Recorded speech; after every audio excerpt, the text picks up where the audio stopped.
Pour bien comprendre le fonctionnement d'un organisme, il faut être ingénieur. La dynamique des fluides, ce qui circule, et la mécanique des forces. Quand un muscle est mal vascularisé, il va avoir du mal à assurer sa contraction. Il va donc devenir hypertonique, il va se contracter. Et dès lors, il va tirer sur le squelette, la structure. Et là, on est dans les forces. Donc on a joué sur deux principes fondamentaux que tous les ingénieurs connaissent, la dynamique des fluides et la mécanique des forces. Le fondateur de l'ostéopathie, Andrew Taylor Still, avant de s'expérimenter à la médecine pendant la guerre de sécession, il était ingénieur agricole. Et il a eu le génie d'appliquer deux principes simples au fonctionnement de l'organisme. Toutes les parties du corps humain ont besoin d'énergie. Cette énergie est apportée par le sang artériel, c'est-à-dire le glucose, le sucre et l'oxygène. C'est comme une allumette avec du soufre, si elle n'a pas d'oxygène, elle ne brûle pas, elle ne donne pas de chaleur. La cellule, c'est pareil. Et cette énergie, ce glucose et ce dioxygène est apporté à des petits vaisseaux qu'on appelle les capillaires sanguins qui font le calibre d'un cheveu. Mais 80% de la circulation du sang ne sont pas dans les grosses artères. Elles se situent dans ces petits vaisseaux. Alors, ce qui est important pour que l'organisme fonctionne bien, c'est que 25% de ces petits capillaires soient vascularisés en permanence. Et quand l'organe a besoin d'énergie, il envoie une information à des petits sphincters qui se relâchent, qui permettent le sang d'arriver à la cellule. Ce n'est pas plus compliqué que ça. Pour amener du sang dans les capillaires, il faut que les gros troncs qui partent du cœur ne soient pas comprimés. Alors, le premier point de compression, c'est le couple foie-diaphragme. C'est là où passe la grosse artère qui vient du cœur, qui passe le long de la colonne vertébrale et qui descend dans le ventre. Et puis après, il y a un autre obstacle.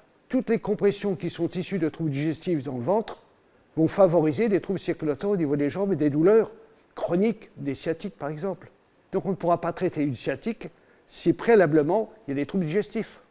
Et je vous donne un exemple. Prenons le mal de dos, qui est le mal le plus coûteux aujourd'hui dans le système de santé. Vous avez deux hanches qui sont articulées de part et d'autre d'un lance triangulaire, qu'on appelle le sacrum, sur lequel sont empilées toutes les vertèbres lombaires. Ces deux hanches sont stabilisées par deux haubans musculaires comme un mât de bateau. Je vous ai dit tout à l'heure que le muscle, pour fonctionner, il a besoin de sang. Or, le sang, il vient d'où? Du robinet, le cœur. Ça descend, ça traverse le diaphragme, déjà s'il y a du stress, il y a une compression. Et puis après, ça descend au niveau du tube digestif, où ça bifurque à gauche, à droite. Jambe gauche et jambe droite. Imaginez que vous ayez une colopathie fonctionnelle. Le côlon est à gauche. La branche droite va être comprimée. Donc tous les muscles de la hanche droite vont être sous tension et on va avoir une rotation de la hanche. Et les sciatiques, ça part de là. Il n'y a pas un problème de mal de dos chronique sans qu'il y ait un trouble fonctionnel, hépatique ou digestif. L'ostéopathie est une médecine un peu universelle, parce que si on réfléchit bien, on travaille sur le sang, on travaille aussi sur l'énergie. Et il faut savoir que la médecine chinoise travaillait sur l'énergie puisqu'elle mettait des ventouses le long de la colonne vertébrale pour amener du sang aux ganglions qui envoient l'information nerveuse aux organes. Mais elle est aussi rationnelle et elle permet de comprendre pourquoi, par exemple, une personne au lever va avoir une douleur à l'épaule gauche et pas à droite.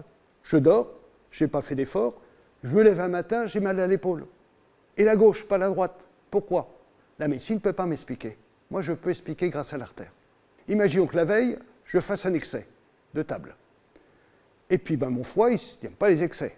Alors, mon foie, il est fixé sur la couple diaphragmatique droite, la grosse partie, du moins, parce qu'il y a deux parties. Pendant la nuit, la circulation du sang marche moins bien, parce que le foie double le volume du sang. Donc, sur les 5 litres du corps humain, il y a 1 litre qui passe dans le foie se régénère. Donc, qu'est-ce qui se passe? Il va souffrir un peu plus la nuit, il va tirer sur le diaphragme et entraîner une rotation, une traction sur la côte et une rotation du bloc thoracique.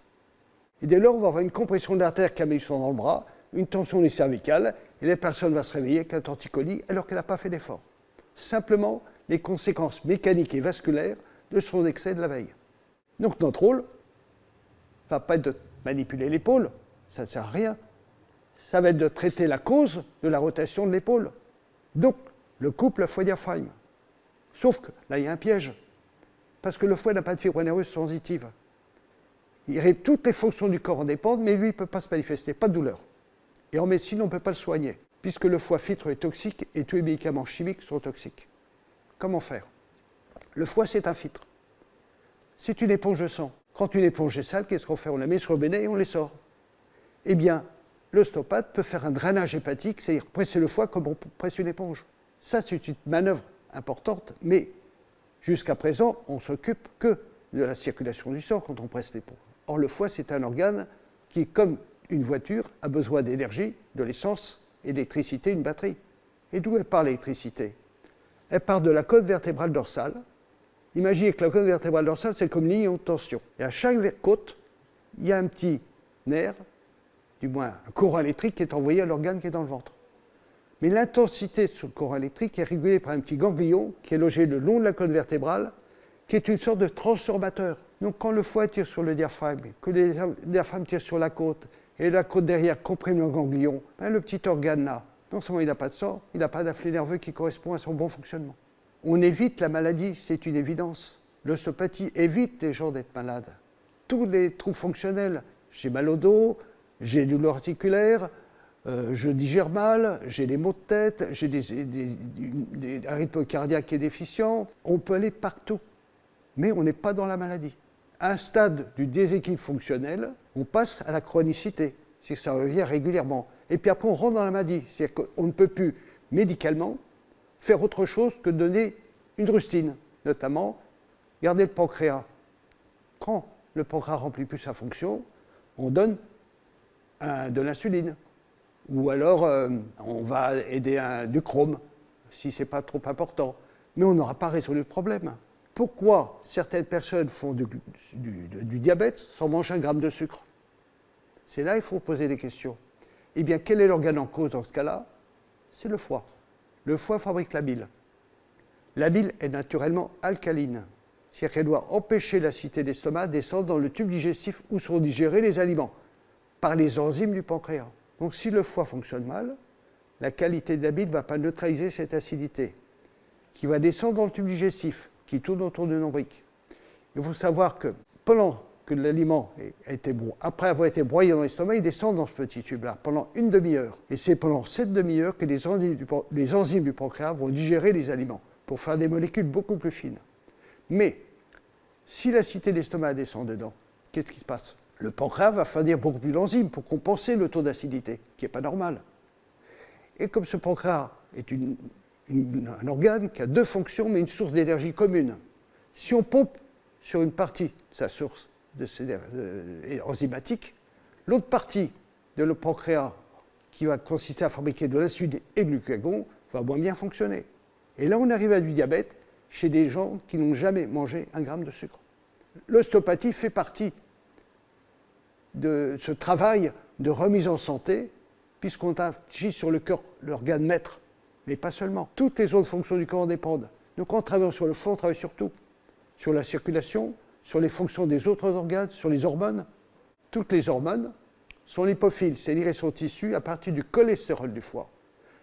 Il y a simplement 2 autres hormones et les enzymes du pancréas qui sont indépendantes. Elles sont fabriquées à partir des protéines, des acides aminés. Ce qui veut dire que les végétaliens, sur le fond, c'est bien, mais ils ne prennent pas de protéines animales. Et bien on s'aperçoit qu'ils ne sont pas forcément en bonne santé. Le végétarisme, oui, le végétalisme, je ne pense pas que ce soit très bien conseillé pour l'état de santé d'une personne. Le terrain est fondamental pour la pratique de l'ostéopathie. La réaction d'un choc affectif émotionnel ou la récupération d'un traumatisme physique dépendra essentiellement du terrain de la personne. C'est-à-dire, si une personne a un choc affectif émotionnel, il y en a certains qui vont déclarer une boule d'estomac. D'autres, une diarrhée ou un spasme intestinal. Et puis le troisième, il va avoir un mal de tête. Parce qu'au moment de l'information psychologique, du stress, de l'émotion, c'est cet organe-là qui est en souffrance. C'est classique. Les maladies auto-immunes, c'est l'adrénaline, c'est la médulo-surrénale. Et à côté de cette glande de la médulo-surrénale, vous avez la cortico-surrénale. Et là, vous avez le système auto-immunitaire, c'est les corticoïdes. Et les maladies auto-immunes viennent de là. La polyarthrite chronique et évolutive, toutes ces maladies importantes sont liées à des chocs affectifs ou émotionnels. Et le cancer en fait partie. Toutes les personnes ont plus ou moins des troubles fonctionnels, déclarés ou pas. Il n'y a pas de signe. Ça marche mal, on n'est pas malade. Et on ne sent rien. Seulement, il suffit d'un petit écart, d'un excès ou d'un choc pour réveiller cet organe qui fonctionne mal et à ce moment-là, commencer à le ressentir. C'est là qu'il faut intervenir.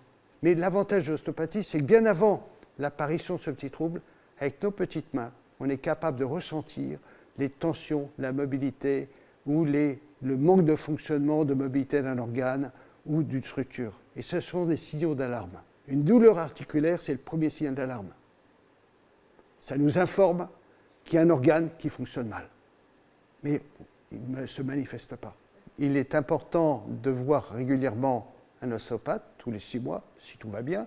Moi, les personnes viennent me voir simplement pour vérifier à la palpation si je n'ai pas de tensions qui sont latentes ou de troubles fonctionnels latents. Parce que je me suis dit, bon, j'ai eu une période difficile, j'ai fait un petit écart, je me sens plus fatigué, je dors moins bien. Je vais voir mon ostéopathe, il va m'aider à retrouver mon équilibre, bien avant qu'il y ait un trouble qui se manifeste cliniquement. Et il y a une chose qui est importante, c'est vrai il ne faut pas exclure dans la prise en charge de l'ostéopathie le mode d'alimentation en particulier. Je pense à ça parce que les troubles urinaires. Il est étonnant de constater que les cabinets généralistes reçoivent beaucoup de personnes qui ont des cystites au mois de septembre. Il faut peut-être s'interroger pourquoi. Qu'est-ce qui se passe pendant l'été? C'est certes, on n'est plus détendu, on est en vacances, mais on mange beaucoup de tomates. On fera un petit apéro le soir, qui n'est pas forcément quotidien. Et bien, pas on crée une inflammation de l'intestin. On crée des spasmes. L'intestin est monocellulaire, donc il devient poreux.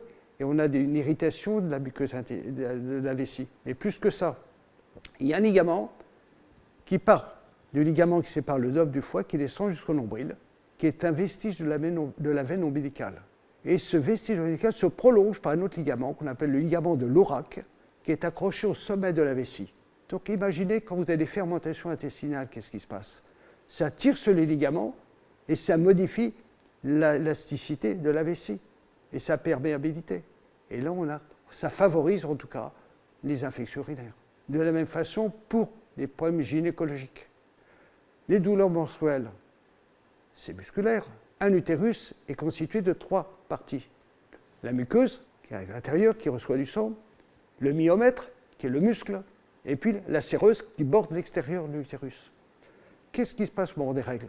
Il y a une information qui arrive sur le muscle de l'utérus pour qu'il se contracte, puis il empêche le sang de continuer à arriver dans l'utérus. Et comme le sang n'arrive plus, la muqueuse se désagrège et ce sont les règles. Et pourquoi ce muscle ne se contracte pas correctement pour empêcher le sang de continuer dans l'utérus? Parce que lui-même est mal vascularisé. Il est vascularisé par d'autres artères qui viennent d'un réseau artériel qui part du cœur. Vous voyez tout le raisonnement? Le réseau artériel, en fait, c'est le GPS de nos mains pour un ostéopathe. Il suffit de suivre le réseau. Je ne vais pas traiter un genou si j'ai une compression de l'artère qui va dans la jambe gauche. Mais pour lever cette compression, il faut que je corrige l'intestin. Et pour corriger l'intestin, il faut corriger le mode d'alimentation, la qualité de la bile. Voire même la douleur lombaire, parce qu'au niveau de la 3e lombaire, vous avez l'artère qui amène du sang au côlon.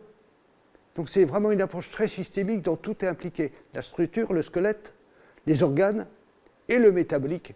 Comment fonctionne, comment il marche, comment le carburant est apporté aux cellules. Donc le foie. Et la digestion. Il est vrai que j'ai formé à peu près 900 ostéopathes dans les pays européens. Mais quand vous transmettez un savoir, la précaution voudrait qu'on vérifie que ce savoir est bien reproduit. Or, je n'ai aucun contrôle. Dans une entreprise, il y a un contrôle qualité. Moi, j'ai réfléchi à un système qui permettrait d'établir ce contrôle qualité. Pour ça, il faut tracer le patient et l'ostéopathe. Le soin de le tracer, Doctolib a tout compris, c'est un agenda en ligne. Je sais qui prend rendez-vous et quel ostéopathe il consulte. Donc, pour répondre à ce besoin, j'ai créé une plateforme qui s'appelle Mon Ostéo. Quand la personne prend rendez-vous, déjà, on lui demande de remplir le dossier d'anamnèse. L'anamnèse, c'est l'interrogatoire. Il y a plein de petites questions, c'est rempli en 10 minutes. Sauf que, pour faciliter le travail de l'ostéopathe, on ne va pas lui demander de relire toutes les réponses. L'algorithme va sortir les mauvaises réponses. Donc, ça va faciliter son travail d'analyse. En plus, on va envoyer au patient une information pour lui expliquer de quelle façon il va être traité. Parce qu'il a vu des ostéopathes, et puis il va en voir un qui ne travaille pas pareil. Donc il faut le prévenir. Et quand il sera prévenu de la façon dont il va être pris en charge, avec l'enquête de satisfaction qui va suivre, je verrai s'il y a un décalage entre ce que l'ostéopathe fait et ce que le patient a reçu. Ce n'est pas un contrôle qui va être diffusé au grand public, c'est juste simplement pour informer l'ostéopathe qu'il peut se performer. Et on ne va pas le jeter, on va l'aider à être meilleur. Mais la clé de ce système, c'est quoi? Il y a ce qu'on appelle des auto-évaluations. Le patient lui-même va répondre à ces questions. Par exemple, est-ce que j'ai été moins d'arrêt de travail? Est-ce que je dors mieux? Est-ce que mon périmètre de marche a amélioré? Est-ce que je digère mieux? Tout ça, c'est lié au mode de vie. Ça participe au confort du patient. Et l'auto-évaluation va recueillir cette base de données. Agir. Agir 180, 6 mois après et 1 an après. Et puis, comme on a des outils informatiques exceptionnels, on va pouvoir interroger cette base de données et, par exemple, savoir quelles sont les personnes entre 50 et 60 ans qui ont déclaré une endométriose alors qu'elles avaient une colopathie fonctionnelle, parce qu'il y a un lien. Et la médecine ne le sait pas. Elle commence à s'interroger. Mais là, on aura une base de données, on a une preuve qualitative de lien. Et ça peut être sur plein de maladies. Et à quoi servent ces outils-là, cette base de données? Ça sert aux mutuelles pour faire des projections sur les dépenses à venir. Ce sont des outils d'analyse de gestion des risques. Donc l'objectif, ce n'est pas leur vendre cette base de données, c'est les troquer contre la prise en charge des soins pour permettre une meilleure accessibilité aux soins d'ostéopathie. Parce que l'ostéopathie aujourd'hui, c'est celle qui fait le plus de bien aux plus de personnes et c'est la seule qui n'est pas remboursée par la Sécu. Donc il faut la rendre accessible à tous.